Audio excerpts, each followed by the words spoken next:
Let me start the show off with a reminder to go check out my fantastic sponsor, PalomaVerdeCBD.com. They've got a new website, so go check it out. And if you enter in the promo code FACTS at checkout, you get a 25% discount.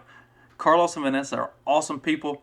They have been really great to the Liberty Movement. They've sponsored a number of shows, not to mention the fact that the product is excellent. I've got the gummies and the tinctures that I use regularly. We're actually starting my son on a regimen of the gummies to try to help with some of his ADHD and IBS that he has issues with. My wife loves the salve. She's had back problems and shoulder problems, and we can rub that salve on her shoulders, and it just makes everything feel infinitely better almost immediately. So please be sure to go over, check out Carlos and Vanessa at PalomaVerdeCBD.com. Enter in the promo code FACTS at checkout for 25% off your order.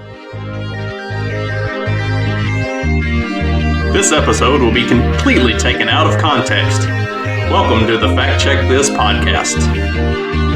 All right, Fact Check This podcast, episode 71. And today I'm joined by a very special guest star back with me. You'll remember him from episode, I don't remember the number, where we talked about Wonder Woman 1984. And did we do have you been on 3 episodes? Did we do This is the third. did we do a 1984 exclusive, and then we did one where we talked about our favorite Marvel and DC heroes and villains? No. Or did we? The other one was when it was on our ride back home from the Mises thing. Yeah, I was getting to that one. And Burning. That was the bonus episode. That was the bonus road trip episode. But I thought we did 2. Anyway, we'll have to go back and look at it. But nonetheless, since that's the theme of him being on the show, as we talk about comic book related stuff, today we're going to talk about the Amazon Prime series.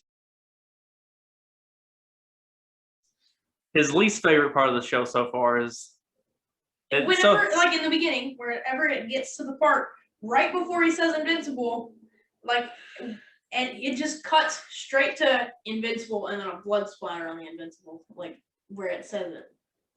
It makes me mad. You're supposed to preface that with spoiler alert. Oh. So this is going to be full of spoilers if you haven't already watched Invincible, because I feel like I was really late to it. Like I didn't know what it was, and I didn't Care.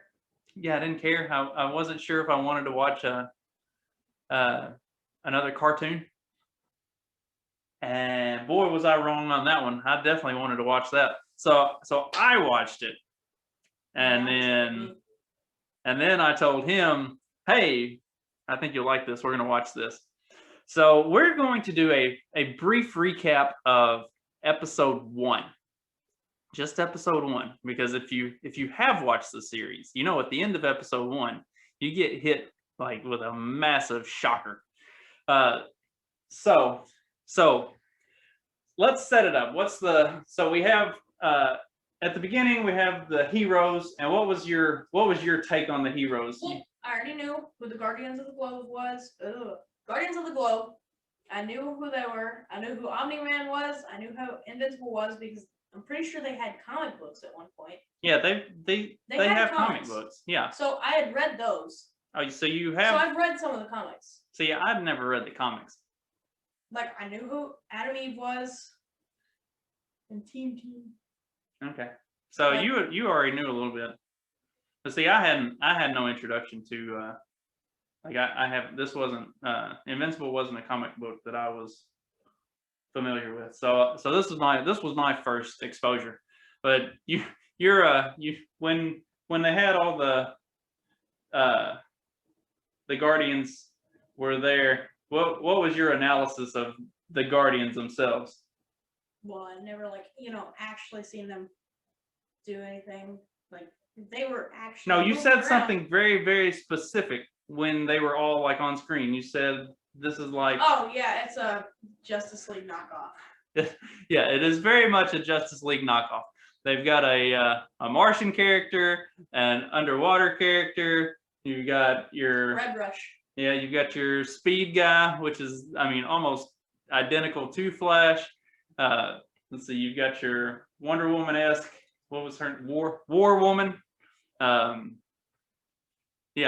I mean it's straight up Justice League knockoff, but well, except this time, Omni-Man, which would have been, the Superman, wasn't in the Guardians of the Globe, and yeah, but instead you've got it was the Batman, but you've got the Batman guy, Darkwing or whatever. Yeah, but he was well. There was the Immortal is what that guy's called. He would be the like Superman equivalent on the Guardians of the Globe.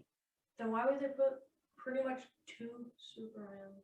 I guess. Well, you've got to have your Justice League-esque team, but then you also got your alien superhero character. So anyway, so we get past the initial starting scene of all of that, and looking at getting introduced to our characters and our heroes that are going to be the staple of our story, and then we find out that Omni-Man has a son. And the son is just a normal kid. He gets his butt kicked pretty thoroughly. Gets rescued by a girl. And then, so what are your thoughts? And then he gets his powers. So what are your thoughts on our new Mark Grayson, which is interesting because... Do you mean my thoughts before he got his powers or after he got his powers? Well, obviously both. Okay, well, before, I thought, what a freaking loser. You gotta get your butt saved by a girl. And after, that was really cool.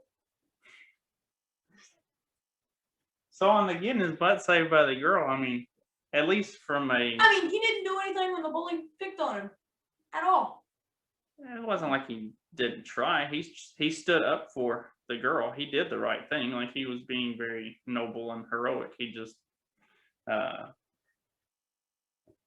didn't have anything to back that up with. But he did the right thing. There is something honorable about that. Mm-hmm. He, you know, Mm-hmm. whatever. I'm just saying. Okay. You might think he was a loser because he got his butt kicked, but at least he stood up and said something, knowing that he was probably going to get his butt kicked. Yeah. But like... So anyway, he develops his powers, and then we get the whole introduction, or him getting to tell his Omni-Man father that he has superpowers. And what was Omni-Man's response to that? It's pretty accurate. And his wife? Yeah, that's pretty accurate. So if I had superpowers and I had reached the point where I didn't think you were ever going to develop superpowers, and then you did, I gotta say I would probably respond the same way. Like, because at that point he had already written it off that, yeah, I'm just gonna have a normal human kid. He's probably not gonna have powers. Like, so it's fine. Like, we move on with life.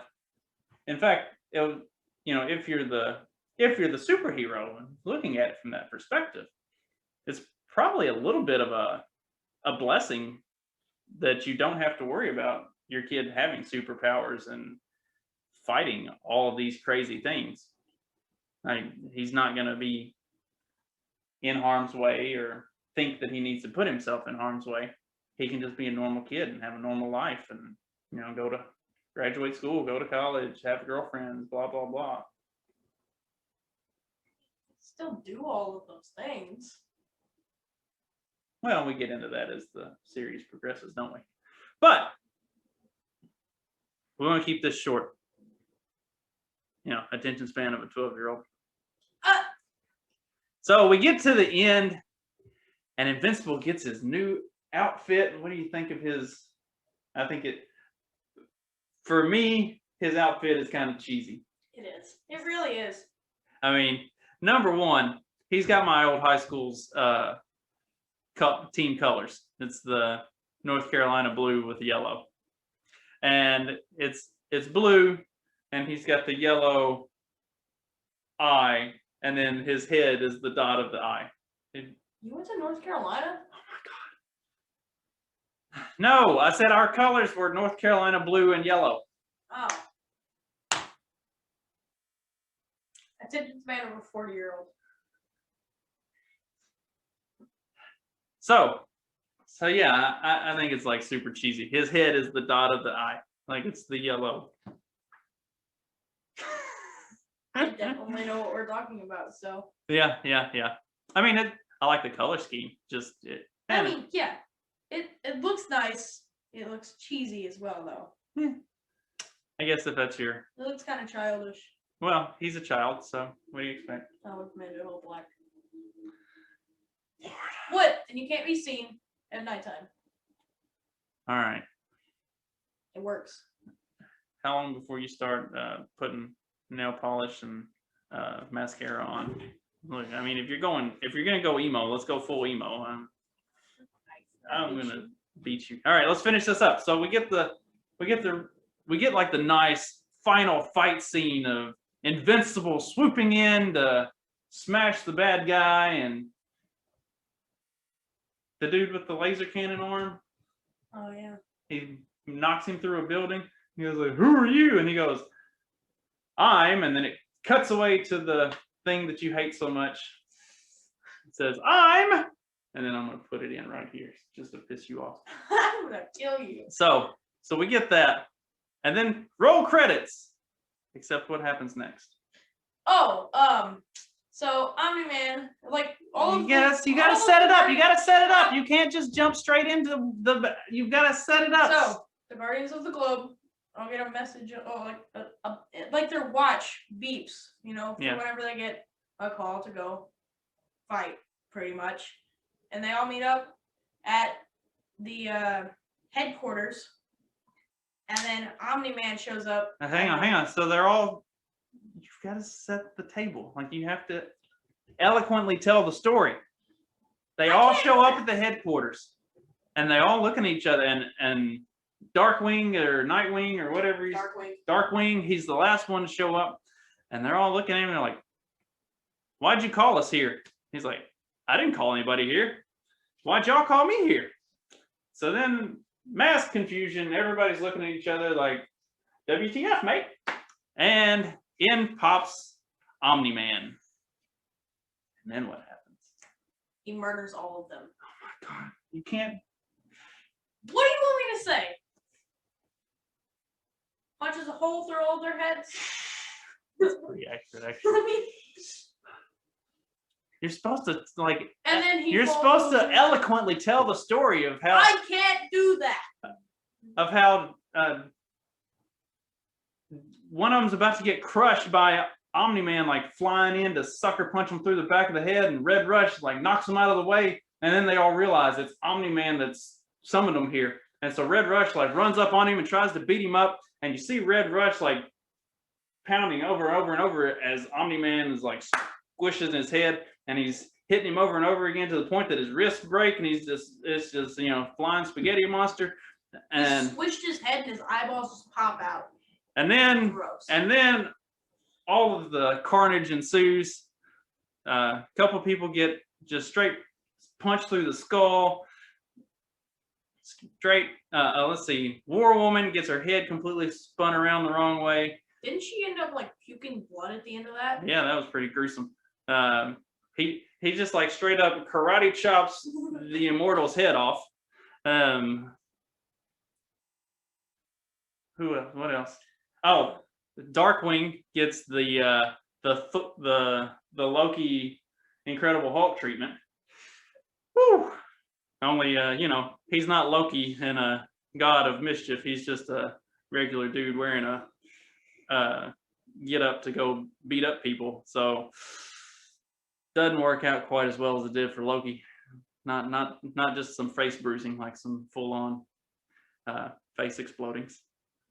Yeah, so what was your reaction at the end of that episode? Because that was what was classic. Because I was sitting here on the couch and he's over there in the chair, and the episode ends, and then I've got to go to work. So I was like, all right, that's it, we're done. Pretty much the same as Omni-Man whenever he found out his son had superpowers.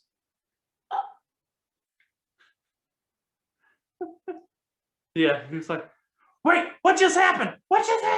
Ah! And I wanted to kill him because he didn't let me watch the next episode. Had to go to work. But we're continuing the series today. Stop. Okay. Wait, we're still watching it today? Yes. I don't know. You are 40, right? I didn't get that wrong. You're lucky I don't have superpowers. I would totally put you into outer space. No, thank you. I guess we'll follow up like sometime next week or week after that, whenever we finish the series, and he can do his recap on how he thought it ended. Hopefully it'll be more eloquent than what this has been. Later.